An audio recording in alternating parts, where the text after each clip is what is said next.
Brook's fascinating characterization as an undead musician with a new lease on life opens up incredible potentials for connections to One Piece's greatest secrets. His age and long history, his wide range of experiences. It all makes for Brook being a living relic incredibly useful to finding out key mysteries, and we've only just started to scratch the surface of what he knows. In a mysterious world where secrets are buried beneath centuries worth of lore, Brook may be the key to it all, hiding behind all the comic relief that he provides. Behind all the skull and panty jokes lies a character who may just be one of the most historically significant pirates alive. Or rather, undead. Yo! Sorry, I couldn't help it. And today, we're going to dig deep and uncover how much Brook actually knows, and how he might unknowingly hold the key to One Piece's greatest mysteries. I would say that out of all the Straw Hats, Brook's past may be the most interesting, for one main reason: potential. Brook's story stands out amongst the Straw Hats because of his unique and varied past. I mean, all the Straw Hats have important backstories that connect back to the expansive world of One Piece, but Brook's goes far beyond that. As the oldest Straw Hat by a long shot, Brook is even older than most living characters in the series. Born 90 years ago, he's definitely one of the oldest humans in the world, right alongside Dr. Kureha. He lived a full life before the Rumba Pirates. He has roughly 50 years more lived experience than the rest of the crew, meaning he witnessed events and eras most of the world only read about in history books, if they're remembered at all. Despite this, there's not a whole lot we know about Brooks' past. Brook was the last Straw Hat to join the crew, meaning that he missed out on a lot of the crew building arcs of the early days. Soon after he joined, we were whisked away into a time skip, meaning that he didn't have the opportunity for more Straw Hat interactions where he could drop more information about his past. And since coming back from the time skip, the Straw Hats haven't been the focus of the series like in the earlier days. The sheer size and scale of the new world and the lore-filled story that Oda is telling has naturally meant that the Straw Hats take more of a backseat as the cast of One Piece gets expanded and these other characters take center stage. We sometimes have entire arcs where certain members of the crew aren't even present. For example, Brook was part of the group that was barely present at Dressrosa, having left partway alongside the other temporary curly hat pirates. So it's understandable that we haven't had a chance to dive deeper into Brooks' past yet, but it's also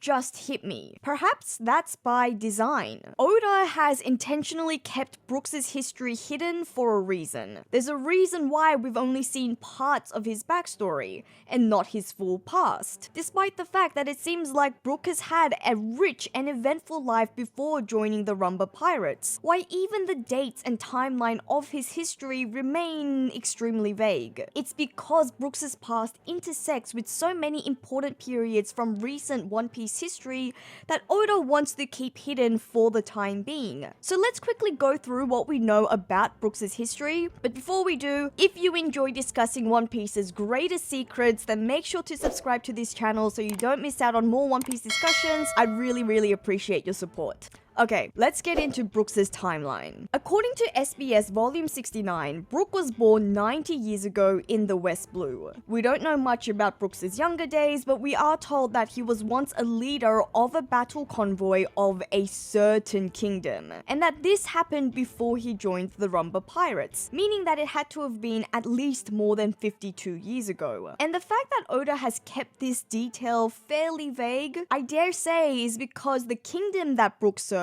is likely to be of some significance. We also know that Brook was part of the Raider squad as part of this battle convoy, and it's suggested that this is where he learned his fencing skills, even receiving the names for his attacks and fencing style from his comrades. But for some unknown reason, Brook ceased to serve this kingdom because we know that by age 38, 52 years ago, Brook was already the musician slash swordsman of the Rumba Pirates. So I would say that he joined his crew even earlier. It was also during his time with the Rumba Pirates that he gained his bounty of 33 million berry, which mind you isn't such a small bounty. In fact, it's larger than the first bounty that Luffy gained for defeating Arlong and was at the time the highest bounty in the East Blue. And based on what we've seen of the Rumba Pirates, they're a fun-loving, good-natured bunch that aren't really seeking to wreak havoc or necessarily chase high ambitions, especially seeing as they were sailing in an era before the golden age of piracy where a race to find the One Piece didn't even exist. It genuinely seems like they were jolly pirates just out for a good time, sailing for adventure to feel the salt spray on their faces and the wind against their backs, all the while bobbing to a good tune. According to their captain's own words, their mission was to bring a smile to people's faces, meaning I don't necessarily find them an all too dangerous bunch. So my theory is that as an experienced combatant, once the world government heard wind that Brook, the former leader of a battle convoy of a certain kingdom, had since become a pirate, they immediately stuck a considerable bounty on his head, recognizing that he was a formidable individual. The fact that they were even able to recognize Brook as the humming swordsman, who surely must have been presumed dead due to disappearing for almost 5 decades, I think this suggests that Brook's past is much more important than we realize. In any case, roughly 49 years ago, the Rumba Pirates are defeated by another crew that use poison on their weapons and kills the entire crew. Only Brook survives thanks to his Yomi Yomi no Mi, but it takes his soul a full year to find him, meaning that his body has disintegrated by the time that they're reunited, turning Brook into the undead skeleton we know and love today. Brook then spends roughly 50 years alone in the dark and foggy Florian Triangle, during which period he also loses his shadow, before finally meeting the Straw Hats 2 years ago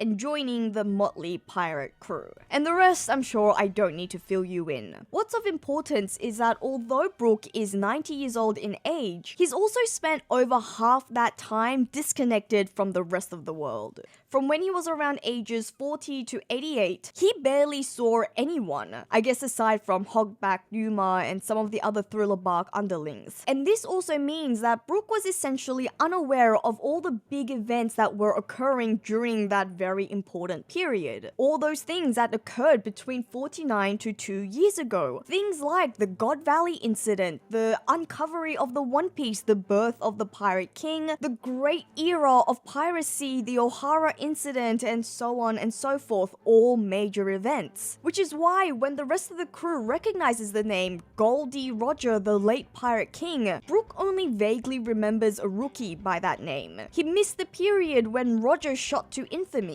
And while this may at first seem disappointing that Brook isn't able to share details of major events and key figures like Roger, like God Valley, when you look at it from another angle, it implies something major. Brook has a memory of the world before Roger reshaped it, and that memory may just be crucial to understanding deeper lore about the One Piece world we didn't even know existed. Brook is the perfect witness to events no one else remembers, and Oda has already dropped hints about this. Brook's potential of being a treasure trove of important information was very recently hinted in chapter 1146, where he recognized the Holy Knights, a secretive and extremely powerful group within the world government, essentially the final enforcers of the world government. It's a huge deal that Brook knows of their existence. Even Jinbei, who was a former Shichibukai and therefore had a direct relationship to the world government, didn't seem to be aware of the Holy Knights. And I think we all suspect that Brook must know of these knights through his time spent in the battle convoy, especially if he held a relatively high position within a kingdom's military ranks. It's plausible that he's encountered the Holy Knights while accompanying the royal rulers to Marijwar at some point. Initially, I considered that the most likely scenario was that he was part of the escort that was sent to Marijwar during a reverie. But since the bombshell in chapter 1147, where we also saw Brook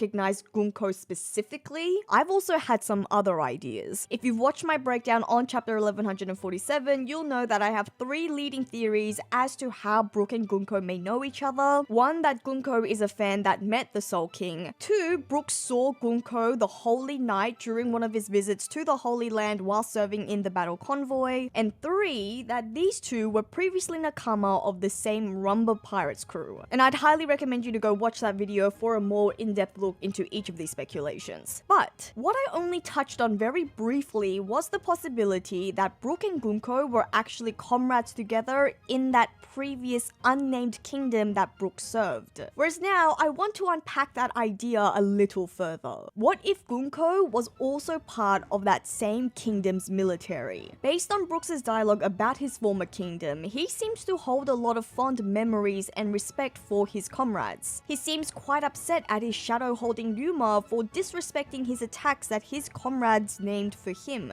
So the fact that Brook left that kingdom to become a pirate, I think suggests that that kingdom no longer exists. That kingdom was destroyed, perhaps similarly to other One Piece kingdoms that also no longer exist, such as the Aoi kingdom that Isho, aka Fujitora, also used to serve as a military chief. This could explain why Brook was so shocked to see Gunko, believing that she shouldn't be alive because everyone in that kingdom died over 50 years ago. It could also explain why Gunko is such a big fan of his music. Maybe Gunko recognized the tune of the Soul King from when Brook used to grace his comrades with a performance back while they served in the military together. But given the size of a nation's military would have likely been bigger than the Rumba Pirates, it makes sense that the two don't necessarily fully recognize each other. In any case, regardless of how Brook knows of the Holy Knights and Gunko, one thing's for certain: Brook has direct knowledge of ancient secret institutions that even those like our resident historian Nico Robin doesn't know. Which of course then begs the question, what else does Brook know? Like I said earlier, it's very likely that Brook won't know about the God Valley incident. But it is very well plausible that he is aware of and familiar with the native hunting competition. We found out that this twisted tournament used to occur every 3 years,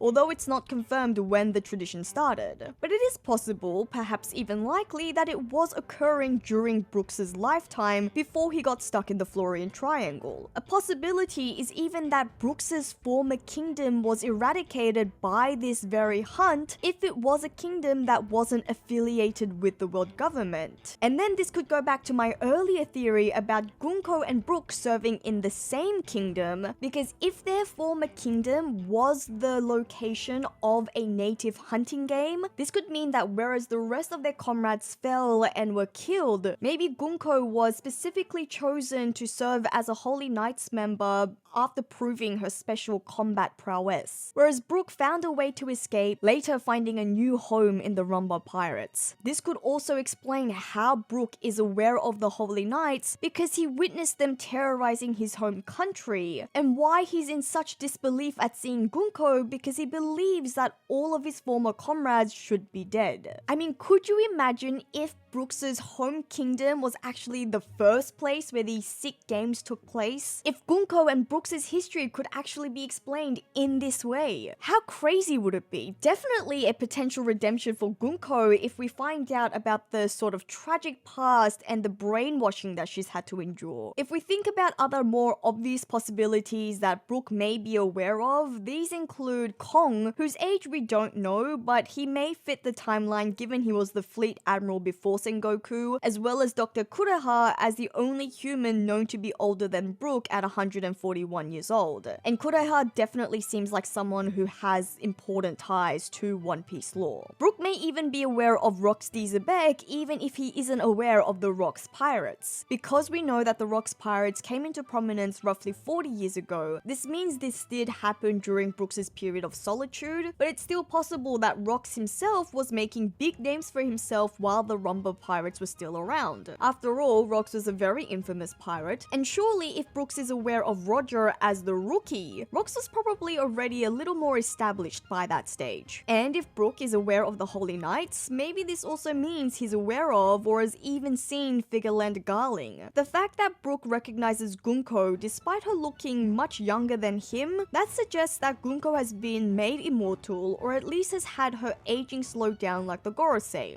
especially if these immortality/aging slowing powers are somehow related to her regeneration abilities. I do have to say that I find it a little strange that Garling seems to have aged since the God Valley incident despite also having been a Holy Knight. But you guys know that I have speculated that Gunko is an especially special Holy Knight, but you can watch that video for more details. But if Garling has had his aging process incredibly slowed down, maybe he's a lot older than we realize. I'd have thought that he's around the same age as Garp and the rest of the Silver Foxes that were around the same time as the God Valley incident, but maybe Garling is actually a centenarian. In which case, maybe Brook will be able to shed more light on Garling and the Figureland family, which seems to be a major house within the Celestial Dragons. And I think this is the most interesting, most exciting thing about Brooks' potential knowledge. Most of One Piece history centers around the Joy Boy era and the Void Century, or more recently, around Roger's era. But what about other periods within One Piece history? When it comes to more modern history,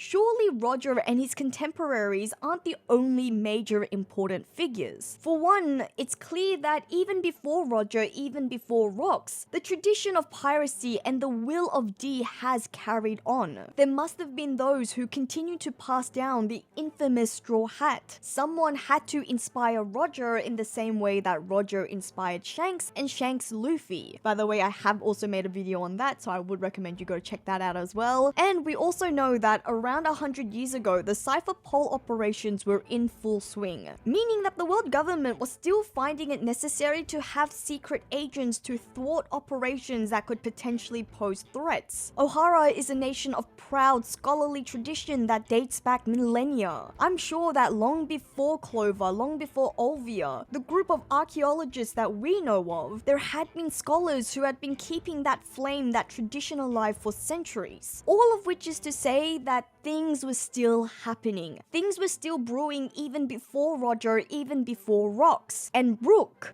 may just be the answer to all of this. Information on the construction of the 4 bridges, Tequila Wolf, Rum Wolf, Vodka and Bourbon. The conception of the freedom fighters which would eventually become the Revolutionary Army. Information on One Piece lore that we don't even know about yet. The possibilities are really endless. Even if Brook wasn't directly involved in everything, just being alive during those times gives him incredible knowledge that no one else likely has. And the more that I think about him being a treasure trove of information, I'm marveling at how fitting it is. Brook is a skeleton whose design includes a skull which can literally store things. It's a visual, physical representation of the idea that Brook houses a lot of important information in his head. Brook is the crew's musician, someone that people listen to. And it's finally time for everyone to start listening. So let me know what you think about Brooks' potential as the holder of One Piece secrets by leaving a comment below. If you enjoyed today's video, then please like and share the video, and please do subscribe to the channel for more One Piece discussions,